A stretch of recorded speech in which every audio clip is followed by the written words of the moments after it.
Welcome into the Beat Sessions. I'm your host, Mitchell Weary. We're looking at the brand new record from Chvrches entitled Screen Violence. They released that on August 27th. This is their fourth studio album and follows 2018's Love is Dead. And it's not dead because I absolutely love this record. This album is breathtaking, just a diamond in the rough of 2021. Tyler, the Creator, had that top spot for me for quite a while there, but Chvrches is taking it, I think. And I can't imagine anything topping this album for me this year. It's going to take a lot from a band to do that. As someone who loves anything and everything 80s synth pop, basically since I've had a conscious memory of listening to music, this album sonically is so satisfying, and especially because it leans into the goth side of that. Think Depeche Mode, New Order, Orchestral Maneuvers in the Dark, and The Cure, especially The Cure. Robert Smith makes an appearance on this album. It is the icing on the cake. I'm so excited about it. I'm excited that the band was able to make that happen. I wish I could have been a fly on the wall when they found out that this collaboration was going to be a thing. It's an amazing addition to this record.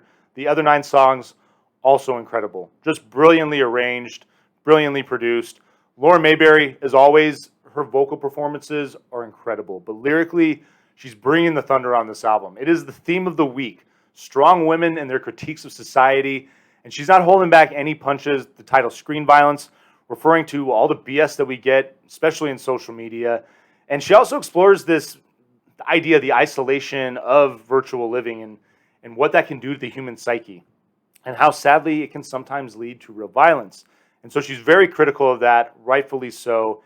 Just loving how she's handling things lyrically. Opens up with asking for a friend. It's a slow builder, develops all these bright textures, and just this lovely vocal from Lauren. And it focuses on this idea of regret, especially as we get older, especially as we start thinking about the things that we, maybe wanted to pull the trigger on. And it really sets the tone for the rest of the album, exploring all the different things that maybe can lead to this, call it just an apprehension, call it anxiety that can come from, growing old. And, like the last 2 years, I imagine, have been tough for a lot of people. I can definitely raise my hand and admit that, yeah, like it's the idea of growing old. It was something that was thought about a lot for me personally. And it's something that I'm very comfortable with. But, when you're alone, when you're isolated the way that we all are, it can be a little tougher. And so I'm loving the way that she's exploring these themes, and I'm loving the incorporation of the goth element because it's very appropriate given the lyrical content. They just go hand in hand.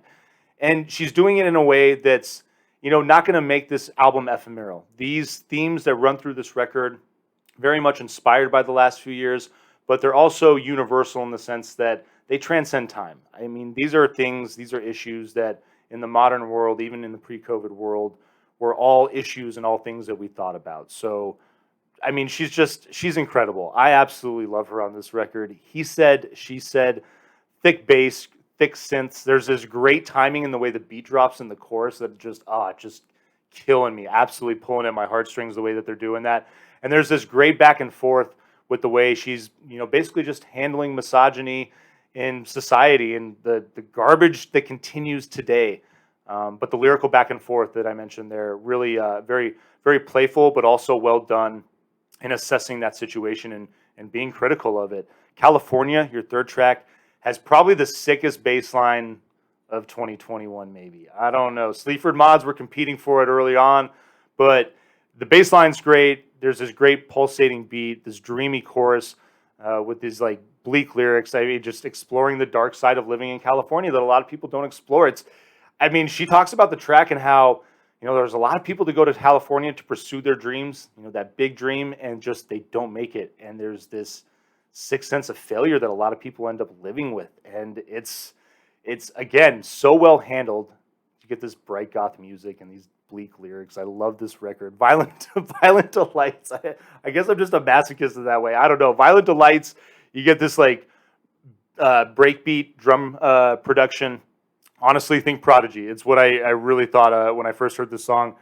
Comes within the like light melancholy synths, and then the verses kind of like drift into this lo-fi element. It's really I'm loving the production and the way that's incorporated there.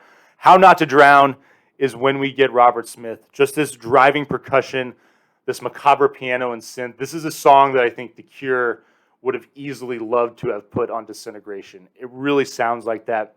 And the lyric that opens up this thing, I'm writing a book on how to stay conscious when you drown, and if the words flow up, I'll push them back. like I was just floored when I heard that. I mean, and this is the quality of songwriting that she is delivering throughout this thing from start to finish. Just incredible from her. Final Girl has a New Order feel. That's your 6th song. 7 is Good Girls. It's glittery with this really slow tempo beat. Rips into cancel culture too. I'm loving that Lauren chose to take that on. Cancel culture is garbage. Kudos to her for taking that on and addressing it, because you can get canceled for wanting to cancel. It's crazy. Lullabies, this driving bass, kind of reminded me of Belinda Carlisle a little bit. I don't know why, but I just went there. Nightmares, your penultimate track, has got all these great, just kind of like sci-fi samplings a little bit. At the beginning, it sounds kind of like the X-Files. And then towards the outro of the song, a little bit of Stranger Things is kind of what I thought as far as the sampling there. But it's got this massive chunky chorus, just this great hook. And it leads into the last track, Better If You Don't, which Lauren talks about the song, and it resonated with me because she talks about it, just like a light rainy night being out in Glasgow. And it really just reminded me of, a lot of the synth pop that I was listening to back when I was 21 years of age, living in Ireland on some of those soft rainy nights. And that got me. That was just the ending, the way this thing ended. It just, vinyl, please. My goodness. Chvrches, this thing is remarkable. This really is a gorgeous effort, and I really hope that all of you enjoyed listening to this record, and I hope you find this review helpful. Please like this video, share it as well, subscribe to the channel, and check out the live show when it returns on September 12th. We'll see you next time on the Beat Sessions.